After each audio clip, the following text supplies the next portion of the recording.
बहराइच के मैसी में हुए पथराव और फायरिंग की घटना का एक वीडियो सामने आया है। दावा यह भी किया जा रहा है कि हिंसा के दौरान जिस शख्स की मौत हुई उसका ये वीडियो है।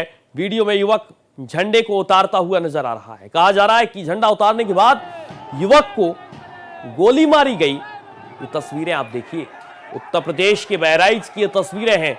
वीडियो में झंडे को उतारता दिखा युवक। उत्तर प्रदेश के बहराइच की तस्वीरें हैं। झंडा उतारने के बाद युवक को गोली मारी गई और तस्वीरें आप देखिए, उत्तर प्रदेश के बहराइच की तस्वीरें हैं। मैसी में हुए बवाल का वीडियो सामने आया। कहा जा रहा है कि झंडा उतारने के बाद युवक को गोली मारी गई।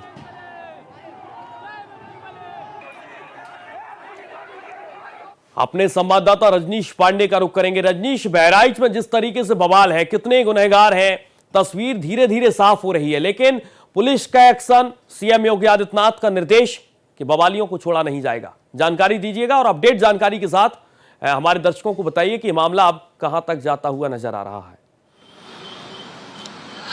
देखिए, जो हुआ वो होना नहीं चाहिए, क्योंकि उसको लेके लगातार मुख्यमंत्री जिले के आला अधिकारियों के साथ वीडियो कॉन्फ्रेंसिंग पे लगातार निर्देश दे रहे थे। वो भी तब जब लगातार जब दशहरा का मौसम होता है, उस समय उत्तर प्रदेश का खासकर वो इलाका जहां पे दंगा हुआ है वो संवेदनशील हो जाता है।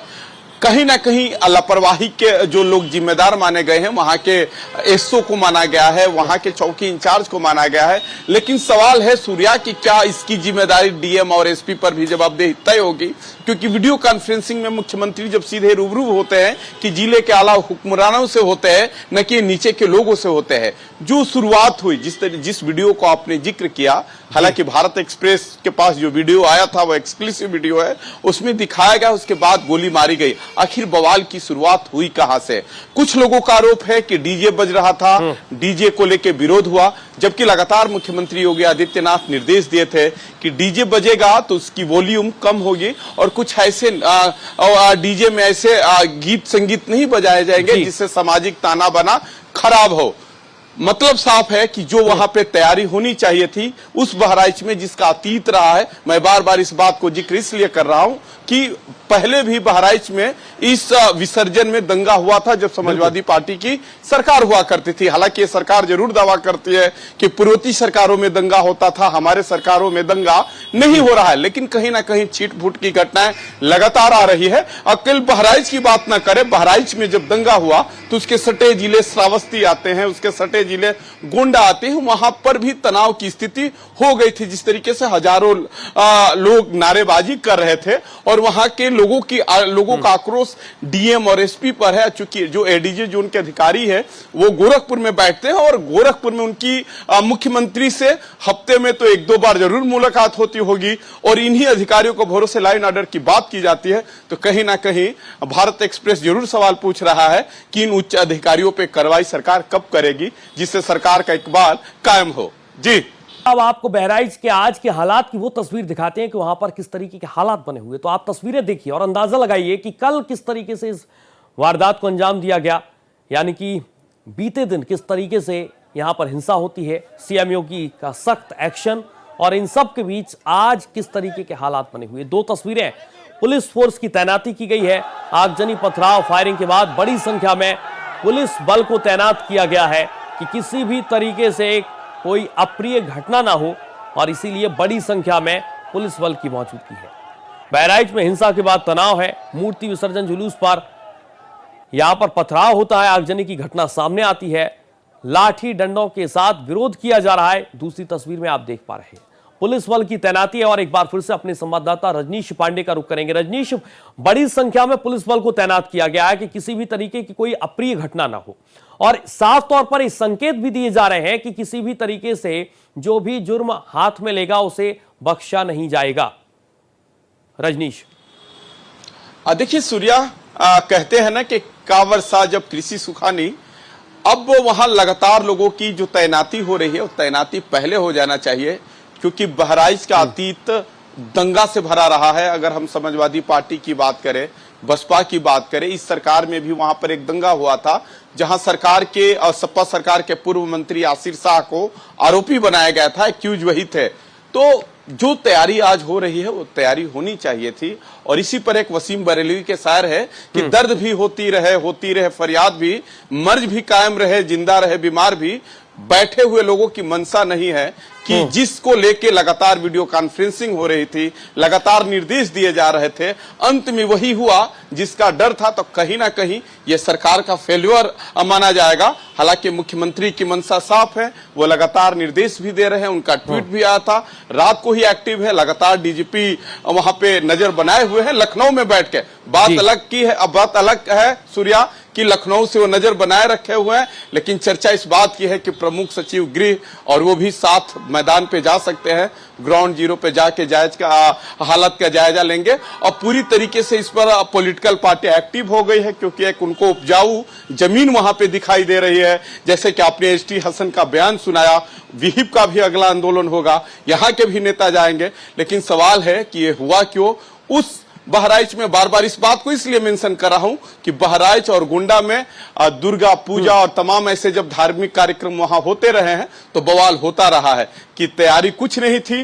कहीं ना कहीं इसकी जिम्मेदारी बैठे हुए ये पंचम तल है। लोक भवन में इसलिए दिखा रहा हूं कि ये यहीं से निर्देश जारी होता है। ये लोक भवन है जहां पे पंचम तल है और यहां से अधिकारी पूरे प्रदेश को चलाते हैं सूर्या।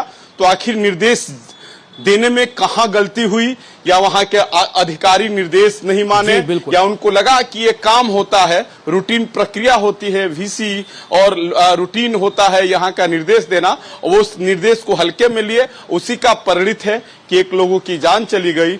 और अभी भी गोंडा, बहराइच, श्रावस्ती में तनाव बना हुआ है। बिल्कुल तनाव बना हुआ है। पुलिस के सामने भी इस तरीके की जब घटनाएं सामने आती हैं तो एक बड़ी चुनौती रहती है रजनीश, लेकिन बखूबी यहां पर निर्देश दिए गए योगी आदित्यनाथ की तरफ से कि दोषी कोई भी हो, किसी भी तरीके के फैसले लेने हो, आप स्वतंत्र हैं। और शायद इसी की बानगी है बड़ी संख्या में पुलिस बल की मौजूदगी। आपने सही कहा सूर्या कि अब वहां आरएफ की भी तैनाती होगी। पीएसी के जवान पहले से ही थे, लेकिन आखिर वहां के एलआईयू कैसे फेल हो गया, क्योंकि जिस कस्बे से वो जहां पे विवाद हुआ है वो अल्पसंख्यक बहुल एरिया है। हालांकि वहां पे जो नारेबाजी हुई, जिस वीडियो को आपने दर्शकों को दिखाया, तो कहीं ना कहीं एक तरफ का जो आरोप है कि आक्रोश फैलना लाजमी है, जैसे कि एसटी हसन जो सपा के नेता है उन्होंने भी इस बात को मेंशन किया। लेकिन चूक कहां हुई, शुरुआत कहां से हुई? हालांकि पुलिस जरूर दावा कर रही है कि दर्जनों लोगों की गिरफ्तारी हुई है, और इसमें पुलिस का काम ये होता है कि जब दंगे होते हैं तो वहां पुलिस अज्ञात में नाम डाल देती है, बाद में अपने सुविधा के हिसाब से विवेचना में लोगों के नाम शामिल करती है।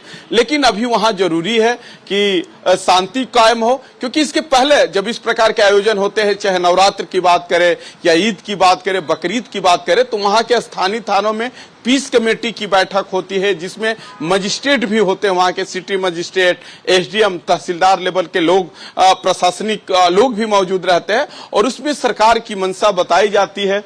पता नहीं वहां पीस कमेटी की बैठक में सरकार की मंशा उन आए हुए लोगों को बताया गया कि नहीं बताया गया। और कहते हैं ना सूर्या कि बिन भय प्रीत न होए, जब तक डर नहीं होता है तब तक लाइन ऑर्डर कायम नहीं हो पाता, और सरकार का इकबाल भी कायम नहीं रह पाता है। तो कहीं ना कहीं पीस कमेटी की बैठक में क्या हुआ होगा वो ये घटना बताने के लिए काफी है सूर्या। बिल्कुल, अलग अलग पुलिस फोर्स की तैनाती भी बहुत कुछ कह रही है, लेकिन आने वाले समय में पुलिस के सामने एक बहुत बड़ी चुनौती है। और ऐसा इसलिए मुझे कहना पड़ रहा है रजनीश, क्योंकि आपने भी जिक्र किया कि बहराइच में पहली बार नहीं है, तमाम तरीके की पहली घटनाएं सामने आती रही हैं। ऐसे में आने वाले 2 से 3 दिन बहुत ज्यादा महत्वपूर्ण रह सकते हैं पुलिस बल के लिए। आप सही कह रहे हैं कि चूंकि जो दंगा अभी उसका, हालांकि वहां के जो जनप्रतिनिधि है, जो वहां के स्थानीय लोग बता रहे हैं कि वहां लोग डीएम और एसपी के खिलाफ नारेबाजी कर रहे थे, लेकिन साथ ही योगी आदित्यनाथ जिंदाबाद का नारा लगा रहे थे, और लोग सड़क छोड़ने के लिए तैयार नहीं थे। लोगों का एक आरोप और है सूर्या कि जब विवाद हो रहा था कि जो मूर्ति विसर्जन में शामिल लोग हैं उन्हीं लोगों पे लाठीचार्ज किया गया। देखिए कहीं ना कहीं यहीं से प्रशासन चूक कर जाता है। आप चूंकि आसूर्या ग्राउंड जीरो पे लगातार रिपोर्टिंग करते रहे हैं, यही मिसबिहेव लोगों में और आक्रोश वो आग बना देता है। लोगों को कहना है कि पुलिस वन साइडेड हो गई।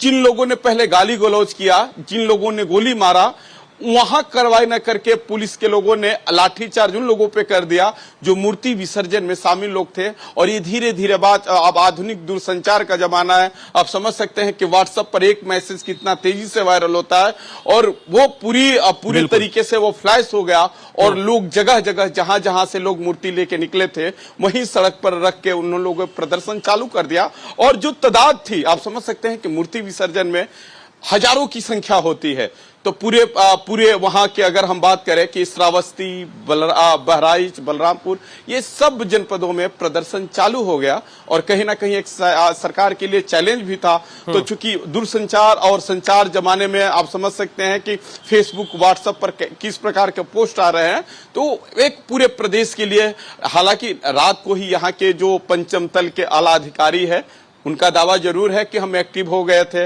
उसको रोक लिया गया है, लेकिन ग्राउंड जीरो से जो सूचना आ रही है वो यही सूचना है कि अभी भी लोगों में आक्रोश थमने का नाम नहीं ले रहा है। सूर्या, बिल्कुल, तमाम अलग अलग तरीके से एक एक तस्वीर बताने की कोशिश हमारे संवाददाता रजनीश पांडे लगातार कर रहे हैं और जिस तरीके के हालात वर्तमान में बने हुए हैं वो तस्वीरें देखकर आप अंदाजा लगा सकते हैं। एक तरफ सीएम योगी आदित्यनाथ जो लगातार इस घटना पर नजर बनाए हुए हैं, किसी भी जो माहौल बिगाड़ने वाले लोग हैं उन्हें किसी भी तरीके से बख्शा नहीं जाएगा। रजनीश, एक और मेरा सवाल आपसे है कि आने वाले वक्त में क्या यहां पर बड़ी संख्या में और पुलिस बल की तैनाती हो सकती है? और दूसरा इसी से सवाल जुड़ा हुआ, जो मृतक का परिवार है, एक व्यक्ति की मौत की भी खबर है, उसकी क्या मांग है? क्योंकि वो तो ऐसी अवस्था में होगा कि लगातार न्याय की गुहार लगाई जा रही होगी प्रशासन से, सरकार से। रजनीश, सूर्या, सरकार के पास एक मुआवजे का मरहम होता है जो सरकार भरपूर कोशिश करती है, चाहे ये सरकार हो, चाहे पूर्ववर्ती सरकार हो, चाहे आने वाली सरकार हो। मरहम एक ऐसा उन लोगों के पास मुआवजा का मरहम होता है जिसको लेपने की कोशिश होती है और कोशिश होती है कि इस मुआवजे की रकम दे के उसको डैमेज कंट्रोल किया जाए। हालांकि परिवार का आक्रोश है, परिवार के लोग बात करने की स्थिति में नहीं। आप समझ सकते हैं कि जिसके घर का नौजवान चला गया वो भी तब जब सीधे सीधे वहां के प्रशासन की लापरवाही है। देखिए, भारत एक्सप्रेस सीधे एक सवाल पूछ रहा है कि आखिर उच्च अधिकारियों पे कार्रवाई कब होगी, या हर एक बार की तरह वही चौकी इंचार्ज और ऐसे को निपटा के और सरकार वाहवाही करेगी? तभी भी सवाल बना हुआ है और लोगों की सवाल है। ये भारत एक्सप्रेस कोई अपना व्यक्तिगत इशू लेकर सवाल नहीं पूछ रहा है सूर्या, वहां के स्थानीय लोगों में, वहां के आला हुक्मरानों के प्रति काफी आक्रोश है। जैसे कि मैंने बताया आपको कि वहां जिंदाबाद योगी आदित्यनाथ के नाम पे जिंदाबाद हो रहा था, वहां डीएमएसपी, हाय हाय डीएमएसपी वापस जाओ टाइप का नारे लग रहे थे और किसी अधिकारी की मजाल नहीं थी कि जिस मेडिकल कॉलेज चौराहे पर प्रदर्शन हो रहा था उसमें ये लोग जाके लोगों को समझा पाए। हालांकि वहां के विधायक जरूर एक्टिव थे, सुरेश्वर सिंह, उन्होंने वो लोगों के बीच गए, प्रदर्शन खत्म कराया। जो भी आश्वासन रहा होगा, ऑफ कैमरा, ऑफ रिकॉर्ड कुछ आश्वासन जरूर मिला है और मैंने पहले ही कहा कि बस इंतजार कर लेते हैं कि मुआवजे का ऐलान सरकार की तरफ से कब होती है। जी बिल्कुल, मुआवजे का ऐलान कब होता है, लेकिन सबसे बड़ा सवाल है कि आखिरकार किस तरीके से इस घटना को अंजाम दिया गया। माहौल बिगाड़ने वाले लोग कौन हैं जो बहराइच में शामिल रहे हैं? माहौल बिगाड़ने वालों को बख्शा नहीं जाएगा। सीएम योगी आदित्यनाथ लगातार इस बात का संकेत दे रहे हैं, एक्स पर उन्होंने पोस्ट किया है, पुलिस बल की मौजूदगी है, तमाम तरीके की एक एक तस्वीर आगे भी हम आपसे अपडेट लेते रहेंगे। बहुत शुक्रिया फिलहाल रजनीश तमाम जानकारी के लिए।